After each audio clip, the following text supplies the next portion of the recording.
우리를 기억하실 때 하나님은 어떻게 하다 보니까 불현듯 생각나서 기억하시는 게 아니라 하나님께서 기억하시겠다고 약속하신 말씀에 따라서 기억하십니다. 그리고 행하시겠다고 약속하신 말씀대로 정확하게 행하십니다. 여러분 21장 창세기 21장 1절 우리 같이 한번 읽겠습니다. 21장 1절 시작. 여호와께서 말씀하신 대로 사라를 돌보셨고 여호와께서 말씀하신 대로 사라에게 행하셨으므로 돌보셨다는 게 기억하셨다는 뜻인데요. 여러분 하나님께서 말씀대로 기억하셨고 말씀대로 행하셨다고 하는 이 표현은 우리를 둘러싸고 돌아가고 있는 현실의 현상들이 어떻든지 간에 그 현실의 중심이 약속을 반드시 기억하고 반드시 지키시는 하나님의 성실하심이라고 하는 것을 강조하려는 표현이죠. 우리 주변에서 하나님과 무관하게 돌아가는 것 같이 굉장히 복잡하고 힘겹게 돌아가는 것처럼 보이는 현실 그리고 그 현상의 모습들 뒤에 사실 중심은 하나님의 성실하심이 있다는 사실을 의도적으로 강조하기 위한 표현이죠. 말씀하신 대로 기억하셨고 말씀하신 대로 행하셨다는 것입니다. 그러니까 여러분 우리를 둘러싸고 일어나는 모든 문제들에 대한 우리들의 이해 여부를 떠나서 하나님의 성실하심은 항상 충만하다는 것을 전제하고 살아가는 것이 우리 그리스도인들의 삶이죠. 그것을 믿고 그것을 알게 됨으로써 우리들은 든든해집니다. 그렇다면 여러분 반대로 우리가 의심과 두려움에 사로잡히게 될 때는 언제죠? 바로 이 중심이 흔들리는 시간이에요. 그러면 이 중심은 어떻게 지켜집니까? 몇 주 전에 우리들은 사회적 약자, 제가 사실 지난 4주 동안 설교를 안 했기 때문에 이야기를 이제서야 하게 되는데 사회적 약자에 대한 배려 그리고 정의로운 세상을 외쳐온 분이라고 알려져 있는 진보 야당 정치인의 자살 소식을 우리들이 접했습니다. 우리들 중에 그분을 좋아했건 혹은 좋아하지 않았건 간에 대다수 국민들의 마음에는 함부로 말하기 어려운 어떤 미묘한 감정이 일어났다는 생각을 하게 됐고 그 감정의 실체를 가장 단순하게 한마디로 표현한다면 저는 슬픔이라고 생각합니다. 근데 그 슬픔은 약속대로 살지 못한 사람에 대한 실망에서 나온 것일 수도 있겠지만 약속대로 살기 어려운 현실에 대한 슬픔이었을 것 같습니다. 저는 이렇게 솔직하게 말해야 될 것 같아요. 내가 그분과 똑같은 상황이었다면 나는 결코 그렇게 하지 않았을 거야 라고 제가 말할 수 없다고 생각합니다. 내 의지를 넘어서는 현실이라고 하는 압박은 분명히 있습니다. 내 의지를 뛰어넘는 현실이라는 압박이 있는 거죠. 저도 우울증으로 오래 알아본 결과 이런 게 있구나라는 것을 이제 절절하게 경험하게 됐는데 전 신지현 집사님도 그렇게 오랜 세월 동안 우울증을 앓았다는 사실이 참 새롭고 고맙게 생각이 됩니다. 근데 여러분 내 의지를 내 판단을 또 내가 견디는 힘을 넘어서는 것 같은 현실적 압박은 우리를 절망하게 하고 심지어 때로는 선을 넘게 하죠.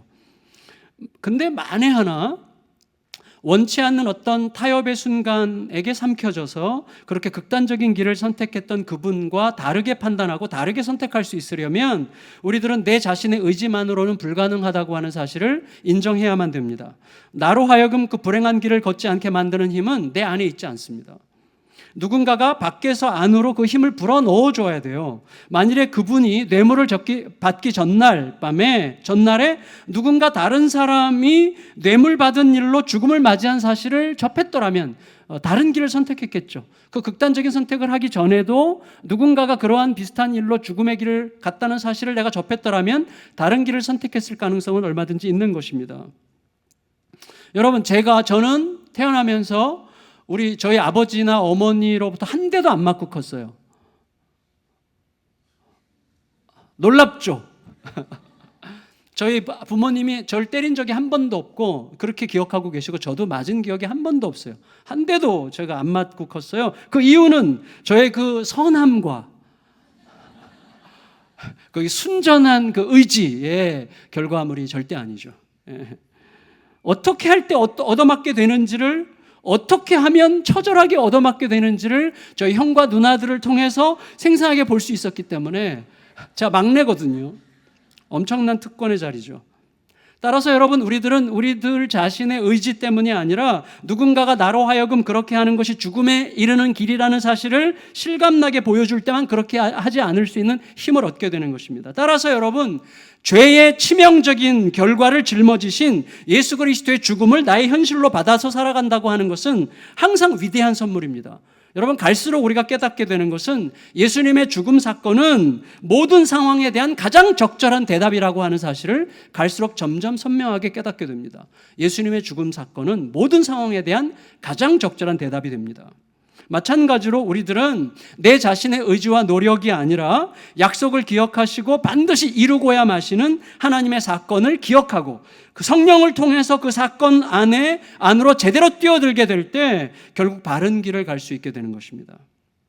자, 사라 이야기로 돌아와서 드디어 오늘 본문에서 사라가 이삭을 이제 낳게 되는데, 사라의 출산은 하나님께서 말씀하신 약속이 말씀하신 시간에 정확하게 이루어지는 하나님의 성실하신 사건이었죠.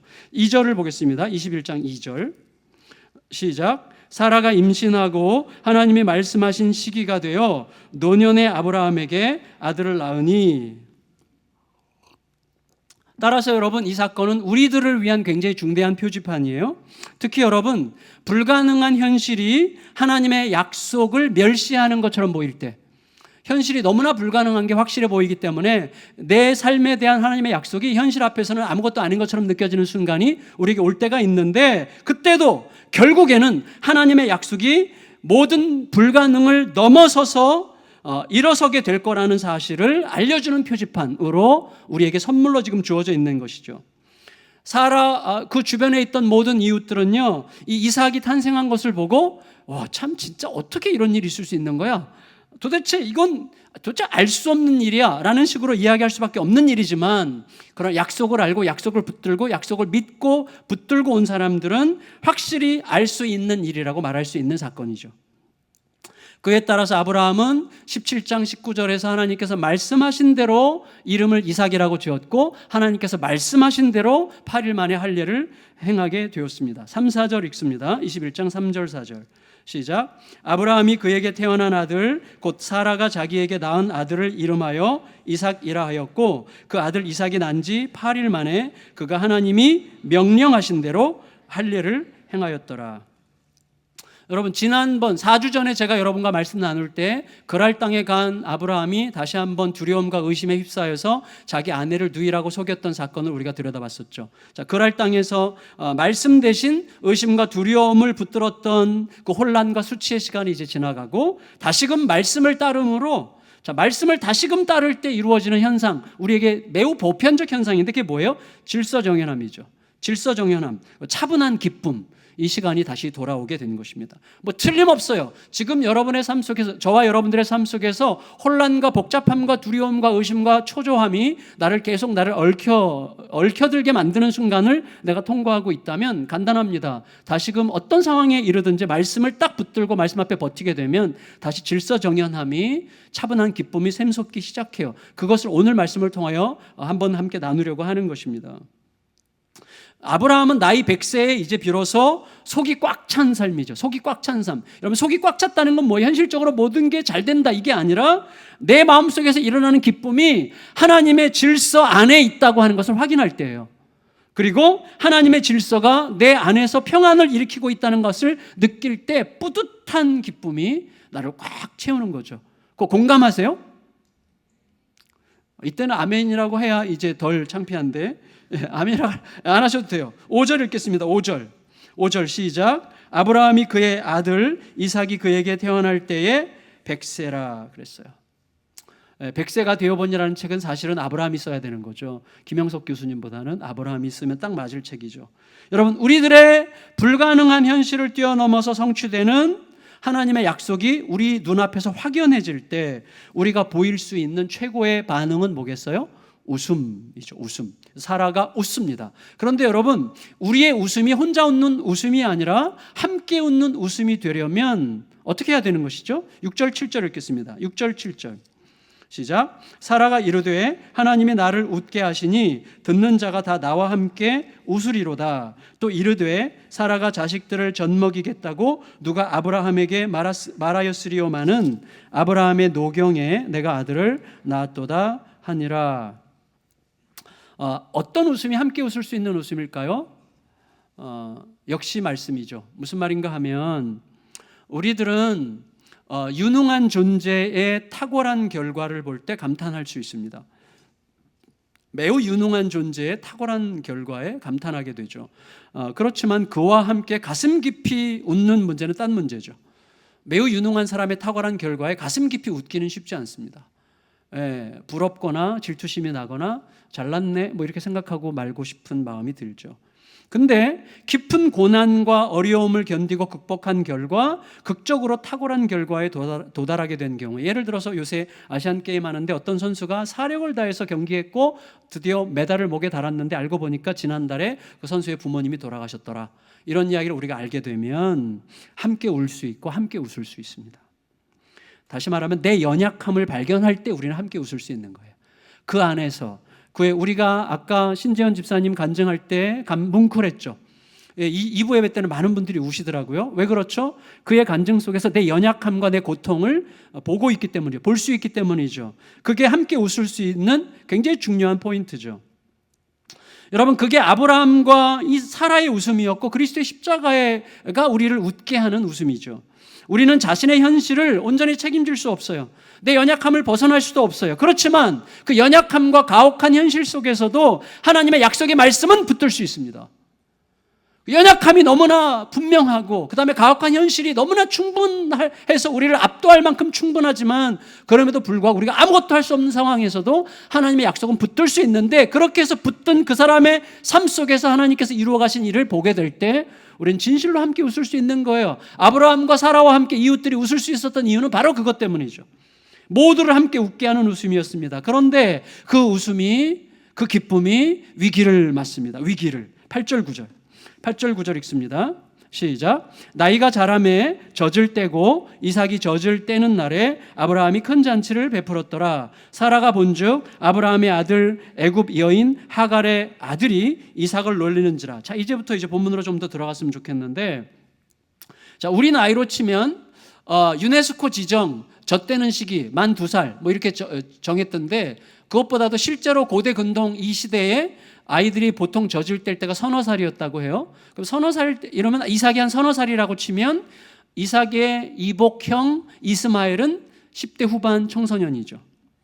그런데 이 이스마엘이 사라 입장에서 자기 눈에 넣어도 아프지 않을 아들 이삭을 갖고 노는 게 보였어요. 놀린다는 말은 같이 즐겁게 놀았다 이런 의미가 아니라 조롱하고 비웃는다는 뜻이기 때문에 지금 심각해지는 것인데, 왜냐하면 자, 이스마엘이 자기 이복 동생 이삭을 놀렸다고 할 때 그 놀렸다는 단어는 언제 쓰인 단어인가 하면 1년 전에 하나님께서 아브라함과 사라를 찾아오셔가지고 내년 이맘때 이 가정에 아들을 주겠다는 하나님의 말씀 뒤에서 비웃었던 사라의 그 비웃음과 똑같은 단어예요. 그러니까 미묘한 뉘앙스가 이 문맥에 들어있는 것입니다.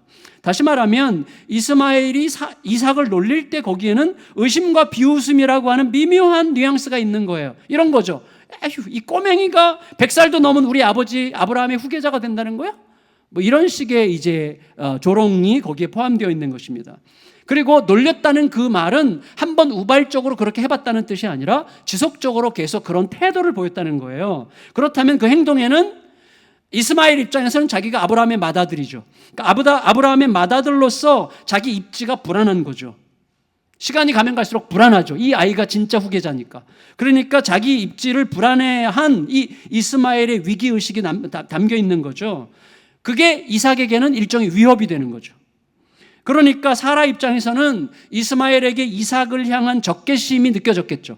그리고 그 안에서 위기감과 예민한 보호의식이 일어나면서 굉장히 흥분했겠죠. 따라서 사라는 하갈과 그 아들 이스마엘에 대한 극단적인 경계심을 표현할 수밖에 없었고, 그런 이스마엘을 방치하여 두는 것은 하나님의 약속을 존중하지 않는 거라는 사실을 부각시켜서 자기 남편을 지금 잡고 있습니다. 10절 읽습니다. 10절 시작. 그가 아브라함에게 이르되 이 여종과 그 아들을 내쫓으라. 이 종의 아들은 내 아들 이삭과 함께 기업을 얻지 못하리라 하므로.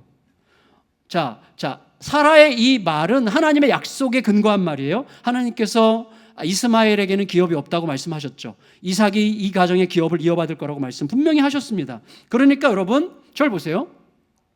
사라는 어쩌면 자기 개인적 불안, 자기 개인적 분노를 그럴듯하게 포장하기 위해서 하나님의 약속을 거들먹거렸을 수도 있습니다. 우리가 보통 내가 옳은 이야기를 한다는 것을 주장하려고 할 때 사실은 내 개인적인 불안과 분노를 표현하는 것이지만 그것이 굉장히 객관적인 것처럼 말하기 위해서 하나님의 뜻을 갖다 붙이기도 하고 그리고 내가 굉장히 힘들어하는 것을 누군가에게 얘기할 때 전부 다 그렇게 생각해? 이런 식으로 얘기하잖아요. 성도님들이 저에게 와서 목사님 우리 성도들이 전부 다 이거 불안해하는데 어떻게 해요? 라고 말할 때 몇 명한테 들었어요? 그러면 2명한테 들은 경우가 이제 많죠. 근데 저도 비슷하게 얘기할 때 많아요. 누군가의 불만 얘기할 때 많은 사람들이 당신 좀 이렇게 생각하는 것 같아. 이렇게 말할 때가 있단 말이죠. 항상 그런 건 아니에요, 물론. 너무 의심하지 마시기 바랍니다. 그런데 여러분, 그런데 중요한 건 뭐냐면 사라의 의도가 어땠던 간에 그 말은 옳은 말이었어요. 그러니까 하나님의 약속에 근거한 말이죠. 따라서 아브라함은 지금 굉장히 큰 근심과 곤란함에 빠지게 됐는데 11절 읽겠습니다. 11절. 시작. 아브라함이 그의 아들로 말미암아 그 일이 매우 근심이 되었던. 이건 극단적인 어려움이 있다는 뜻이에요. 매우 근심이 됐다는 말인데 여러분, 아브라함이 이제 끼었어요. 아내의 의도에 대한 의심과 아내의 마땅한 말 사이에 끼었어요.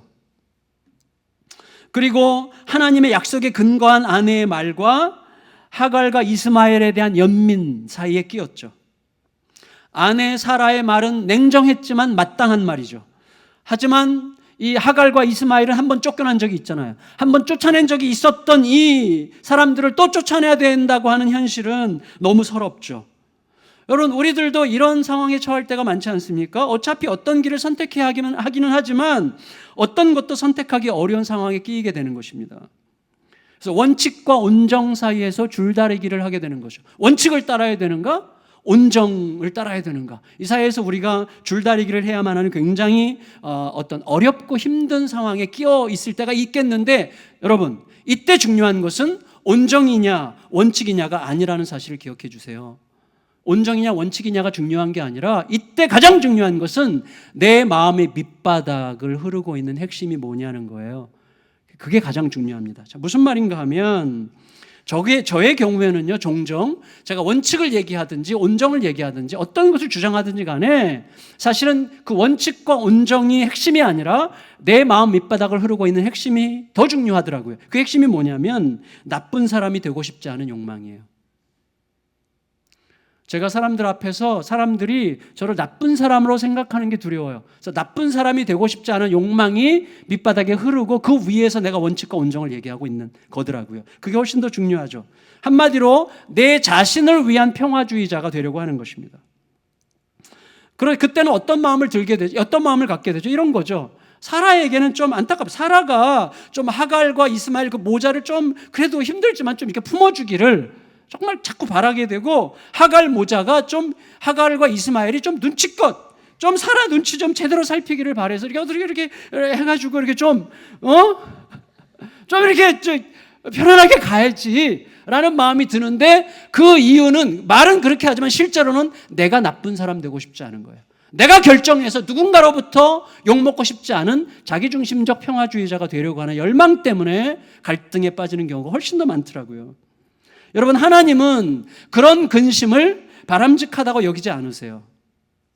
왜냐하면 그 근심은 하나님의 약속을 따르는 근심, 하나님의 약속을 따르기 위한 근심, 하나님께서 약속하셨기 때문에 하나님의 말씀이 그렇게 되기 때문에 내 감정, 내 느낌, 내 판단보다 이게 더 중요하기 때문에 따르려고 하는 그런 근심이 아니기 때문이죠. 하나님에 대한 신뢰로 응답하기 위한 근심이 아니기 때문이죠.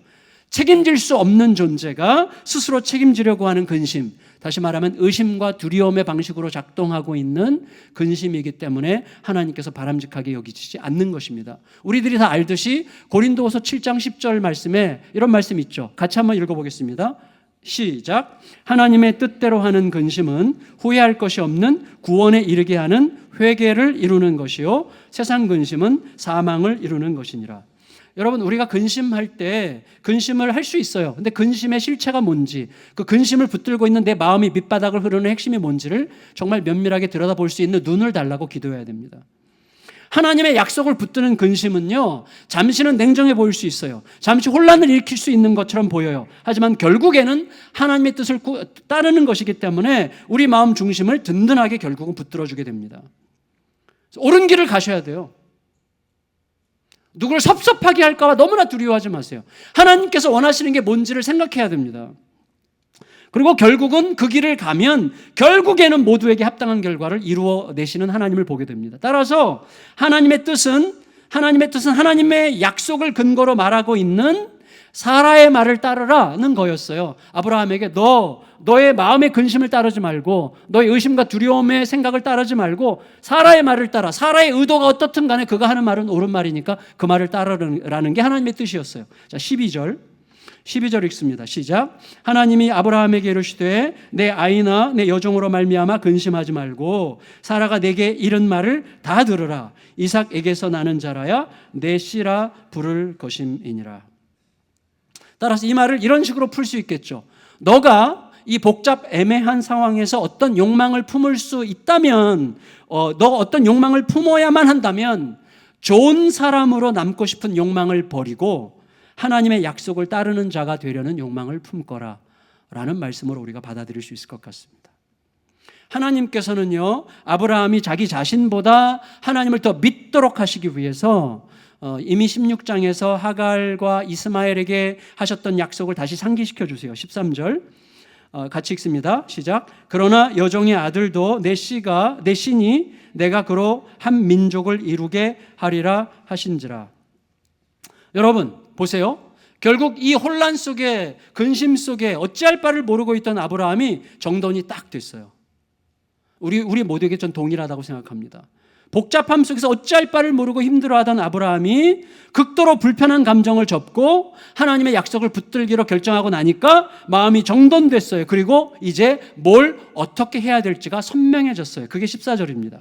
14절 읽을까요? 시작. 아브라함이 아침에 일찍이 일어나 떡과 물 한 가죽 부대를 가져다가 하갈의 어깨에 메워주고 그 아이를 데리고 가게 하니 하갈이 나가서 브엘세바 광야에서 방황하더니. 성도 여러분, 자, 이게 되게 중요해요. 이제부터. 자, 이제 마무리인데 되게 중요한 부분입니다. 자, 여러분 그렇다면 생각하셔야 돼요. 뭘 생각해야 되냐면 아브라함은 부자였습니다. 그리고 아브라함은 인색한 사람이 아닙니다. 아브라함은 너그러운 사람이고 따뜻한 사람이고 대접하기를 좋아하는 사람이고 베풀기를 좋아하는 성향의 사람으로 우리가 알고 있어요. 맞아요. 따라서 아브라함이 하갈과 이스마엘 모자를 내보낸 뒤에 누군가를 그들에게 딸려보내거나 그들의 뒤를 밟게 해서 당분간 그들의 생계를 보장하도록 조치할 만큼 충분한 성정과 인격과 실력과 현실적 여건을 충분히 갖춘 사람이 아브라함이죠. 하지만 그렇게 하지 않았어요. 아브라함은 달랑 떡과 물 한 가죽 부대 15리터짜리라고 하는데 떡과 물 한 가죽 부대만 그들에게 메어서 나가게 했어요. 그것도 이른 아침 새벽 추운 시간에. 이유가 뭐였을까요? 여러분 어쩌면 아브라함이 지금 이렇게 하는 것보다는 그렇게 하지 않는 것이 훨씬 더 쉬웠을 것입니다. 그렇죠. 그러니까 아브라함에게는 아브라함의 성정상, 그가 가진 현실적인 여건상, 그리고 그들과 그동안 맺어왔던 관계, 아무리 누가 뭐라 그래도 내 아들 아니에요? 내 맏아들 아닙니까? 그 세월과 그 정을 생각할 때 하갈과 이스마엘 모자에게 넉넉히 채워서 보내는 것이 빈손으로 보내는 것보다 훨씬 더 쉬운 일이죠. 여러분, 하지만 아브라함은 극단적으로 힘들었을지도 모르는 쪽을 선택했어요. 그 빈손으로 내보내는 쪽을 선택했어요. 따라서 그것은 굉장히 의도적이고 굉장히 의지적인 행동이었다고 할 수 있는 것입니다. 첩의 자식이라고 할지라도요, 내 몸에서 나온 첫 아들이라고 하는 것을 생각하면 이스마엘을 그렇게 간단하게 내보낼 수는 없습니다. 하지만 아브라함이 그렇게 했다면 정황상 이유는 단 하나뿐이에요. 자, 이게 우리 모두에게 주는 굉장히 중요한 교훈이라고 생각이 드는, 특히 저 같은 사람에게는 중요한 교훈인데 뭐예요? 하갈 모자를 지키시겠다는 하나님의 약속을 절대적으로 신뢰합니다라는 것을 자기 나름대로의 절대적 방식으로 표현한 거죠. 하갈 모자를 내가 친히 지키겠다는 그 하나님의 약속이 마치 아브라함 자신의 책임지는 행동을 통해서만 이루어질 것처럼 그렇게 생각하지 않겠다라고 작정한 것입니다.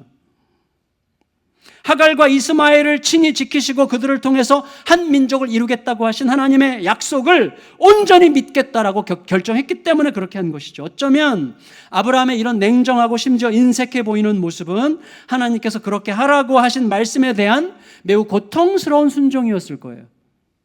세상 모든 사람들이 손가락질할 만한 일이죠. 그리고 하갈과 이스마엘은 평생 천추의 하늘을 가지고 떠나겠죠. 어떻게 이렇게 우리를 내보낼 수가 있는가? 근데 아브라함은 그 길을 선택해요.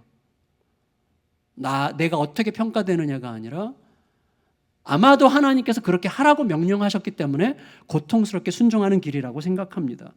왜냐하면 조금 있으면 바로 다음 장에 하나님은 아브라함에게 훨씬 더 냉정하고 잔인한 일에 순종하는 일을 맡기실 작정이었죠.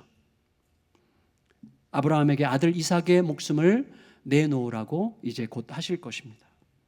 따라서 하나님께서는 지금 아브라함의 내면에서 하나님에 대한 절대적 신뢰, 하나님께 완전히 맡긴 자의 어떤 맡김의 어떤 은혜를 빚어가시기 위해서 미리미리 준비하게 하시고 계시는 것입니다. 그렇다면 아브라함의 이런 냉담해 보이고 인색해 보이는 이런 행동은 사실은 아브라함이 하나님과 굉장히 속 깊은 소통을 계속하고 있다는 매우 명백한 증거가 될 수 있는 것이죠. 물론 하나님과 소통도 없이 인색하기 때문에 이렇게 냉정해 보이는 사람들은 회개해야 되겠습니다. 그러면 안 되죠. 근데 여러분, 우리들의 삶에는, 결론적으로 우리들의 삶에는 어디까지가 내가 감당해야 될 책임인가를 고민해야 되는 일들이 적지 않습니다. 가장 손쉬운 예로 우리 아이들, 우리 자녀들. 저도 이제 하나가 남았는데 목사님이 지금 목사님의 막내딸과 이런 관계구나라고 예측하시지 마시기를 부탁드리면서 말씀드릴게요. 그냥 우리 모두를 보편적으로 대변해서 드리는 말씀인데, 아이 문자만 해도 뭐예요? 속이 부글부글 끓어오르는 상황에서 내가 지금 이 한마디라도 해야 되는 건지 아니면 그냥 내버려둬야 되는 건지, 내가 이 애를 데리고 살면서 조금씩이라도 고쳐가야 되는 건지 스스로 깨닫도록 내보내야 되는 건지, 이게 책임을 지는 건지 간섭하는 건지, 이게 무책임한 방치인지 믿음의 맡김인지 너무너무 헷갈려요. 너무너무 어려워요. 이 사이에 끼어 있어요. 항상 정말로 난감하고 헷갈리는 경우들이 너무나 많습니다. 여러분, 지난번에 제가 지나가듯 말씀드린 적이 있지만, 제가 결혼이 채 10년이 안 됐을 때 일본 유학을 마친 저희 큰누님이 어머니를 모시고 사는 저희 집에 이제 잠시 머물러야 되는 상황이 생겼는데, 그때 어떤 확연한 갈등 때문에 아내와 어머니 사이에 어색하고 이상한 기류가 막 흐를 때, 저는 평화주의자로서, 오직 이 평화주의자로서 화해를 이루고자 아내와 어머니를 앉혀놓고 대화하는 자리를 마련했고 최선을 다했고 결과는 참담했습니다. 여러분, 결국 제가 알게 된 것은 그 문제는 처음부터 그 타이밍에 그런 방식으로 해결할 수 없는 문제라는 사실을 나중에 알았어야만 했어요. 그렇지만 여러분, 우리가 어떤 타이밍에 어떤 방식을 취하는 게 옳은지 어떻게 알 수 있습니까? 알 수 없어요. 사람에 따라 상황에 따라 너무나 변수가 많은 거죠. 이 방법이 좋은 거야, 최선의 방법인 것 같다고 할지라도 그 방법을 수행하는 그 사람의 인격과 준비된 마음과 그 사람이 지금 어떤 상태에 있는지의 여부에 따라서 너무나 결과가 달라질 수 있기 때문에 함부로 말할 수 없는 거예요. 그럼 어떻게 해야 된다는 것입니까? 급하게 제가 결론부터 말씀드리면, 하나님께 끝없이 귀 기울여 정직하게 대답하는 삶이 아니면 불가능해요. 이게 사실은 제가 이제 10월 달에 출간되는 책, 저는 우리 안식월 때 쓴 책인데 그 주제예요, 주제. 우리 교회 이야기지만 주제가 그렇게 되는데, 여러분, 말씀을 들으려면, 그럼 먼저 하나님께 귀 기울여야 되는데, 말씀을 들으려면 어떻게 해야 된다고요? 내 전제를 내려놓아야 됩니다. 어떤 경우에도 하나님의 말씀을 따르겠다는 마음이 가득해야 돼요. 저는 그것을 죽음이라고 생각합니다. 죽음. 그게 죽는 거예요. 내가 죽는 순간이죠. 나의 어떤 의도와 기대도 다 내려놓는 시간이죠. 그래서 그 시간은요, 내가 듣는 시간이 아니라 내 안에 계신 예수님이 하나님으로부터 들으시는 것을 듣는 시간이에요. 내가 듣고자 하면요, 나는 내가 듣고자 하는 프레임을 따라서 들으려고 하기 때문에 왜곡시켜요. 항상 안 들려요. 못 들어요. 잘못 듣고 내가 왜곡시키기 마련입니다. 내 안에 계신 예수님께서 들으시는 것을 들으려고 해야 돼요. 그게 들리는 거죠. 그때 적지 않은 경우에 몸부림 속에서 들리는 하나님의 말씀은 놀랍게도 이미 오래전부터 해오셨던 바로 그 말씀이에요. 그렇게 되면 어떻게 되죠? 누가 내 무책임함을 질타하든 내 냉정함을 지적하든 그냥 그 길을 가면 돼요. 잠시 욕먹으면 되는 거죠. 최악의 경우에는 말씀을 따른 결과가 내가 기대했던 것과는 영 다를 수도 있습니다. 하지만 내 욕망과 주장을 따른 게 아니라 하나님의 말씀을 따른 것이기 때문에 내 마음은 여전히 지켜져요. 그리고 지켜지는 그 마음을 통해서 하나님과 지속적으로 소통할 수 있는 여백이 생겨요. 그에 따라서 궁극적으로 하나님께서 오르셨고 그에 마땅한 합당한 열매를 얻게 되었다는 사실을 깨닫게 됩니다. 저는 앞으로 저나 우리 모든 성도들이 예수양람교회가 그런 길을 끝없이 하나님 앞에 귀를 기울일 수밖에 없는 이미 만들어진 시스템, 우리 이렇게 해왔어라고 하는 우리들의 전통, 우리들이 추구하는 가치, 그게 아니라 하나님이 지금 우리에게 원하시는 바에 항상 열려있는 태도로 하나님께 언제든지 순종할 수 있는 태도로 계속해서 진행해 가서 하나님이 하나님의 이야기를 친히 써가시는 교회가 될 수 있기를 진심으로 소원합니다. 이런 말씀을 정리하면요, 아브라함의 경우를 생각해 보세요. 아브라함은요, 순종함으로써 냉정하고 인색한 사람이 됐습니다. 하나님께 순종함으로써 냉정한 사람이 됐고 인색한 사람이 됐어요. 하지만 궁극적으로 우리들 가슴에 남는 아브라함은 어떤 아브라함이죠? 냉정하고 차갑고 심지어 인색하기 그지없는 사람이 아니죠. 우리 마음에 남은 아브라함은 믿음으로 순종한 아브라함이죠. 그리고 결국 하나님께서 가게 하신 그 길이 가장 옳은 길이었음이 입증되죠. 하나님은 하갈과 이스마엘을 지키셨고 먹이셨고 그들을 통하여 한 큰 민족을 결국은 이루셨습니다. 다시 말하면 이거예요. 여러분, 그들에게는 하나님과 그들 사이의 스토리가 있는 거예요. 저희 딸에게는 저희 딸과 하나님 사이의 스토리가 있는 거예요. 그 스토리가 나에 의해서만 어떻게 될 거라고 생각하지 말아야 됩니다. 그게 너무나 중요한 거예요. 그게 너무나 중요해요. 여러분, 내가 그 스토리까지 책임질 수 없고 또 책임지려고 하지도 말아야 됩니다. 그런데 결국 아브라함을 그렇게 끌어간 말씀은 처음부터 주셨던 그 말씀인 거예요. 여러분, 그래서 이미 주셨던 말씀을 상기하는 게 중요하고 그래서 계속해서 내 안에서 새롭게 하는 것이 너무너무 중요합니다. 하나님은 현재 나를 둘러싸고 있는 상황에 대한 나의 불안과 의심과 두려움보다 이미 주셨던 그 말씀이 훨씬 더 강하게 나를 끌고 가야 된다고 하는 사실을 우리 모두에게 오늘 이 사건을 통하여 다시 한번 확증시켜주고 계시는 것입니다. 말씀을 마칠게요. 저는 제 아이를 끝까지 책임질 것입니다. 비웃었어요? 끝까지 책임질 것입니다. 하지만 제가 궁극적으로 그 아이를 책임질 수 없다는 사실을 알고 내가 책임지지 않으려고 할 때 진실로 책임있게 된다는 하나님의 진실을 배우려고 몸부림하고 있는 중입니다. 내가 책임지려고 하면 내 가치, 내 프레임을 계속 주입시키려고 몸부림할 뿐이에요. 내가 책임지려고 하지 않음을 통해서 가장 책임있게 하나님께 맡길 수 있는 진실을 배워야 돼요, 우리가. 여러분, 저는 우리 아이를 믿지 않습니다. 단지 사랑하려고 애쓸 뿐이죠. 하지만 우리 아이에 대한 하나님의 섭리와 이끄심을 믿습니다. 아이는 우리 아이뿐만 아니라 우리들의 삶의 모든 결과, 삶의 열매들, 이 교회가 앞으로 나아갈 미래가 우리들의 아이죠. 하나님과 우리 아이 사이의 스토리를 충분히 존중하세요. 내가 아니면 안 될 것 같은 건 없습니다. 하나님이 하나님의 일을 하실 것입니다. 예수께서 이미 그 아이를 위해 하실 모든 일을 이미 행하셨다는 사실을 의심하지 않아야 됩니다. 우리 아이를 위해서, 우리 아이로 상징되는 우리 삶의 모든 열매를 위해서 진실로 깊고 순전하게 기도했을 때 주셨던 그 약속, 내가 할 거야, 내가 책임져, 나에게 맡겨라고 하니 단순한 약속을 다시 오늘 새롭게 일으켜야 돼요. 내가 지키는 게 아니라 하나님이 지키신다는 사실을 실제로 믿으려고 하는 게 중요합니다. 아직 결론이 나지 않았어요.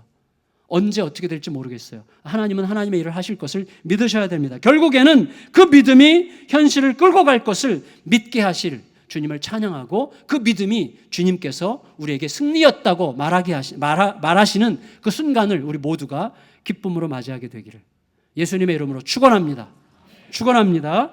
다 같이 자리에서 일어나셔서 온 땅의 주인 되신 주님이 내 이름 하시며 상한 맘 돌보네.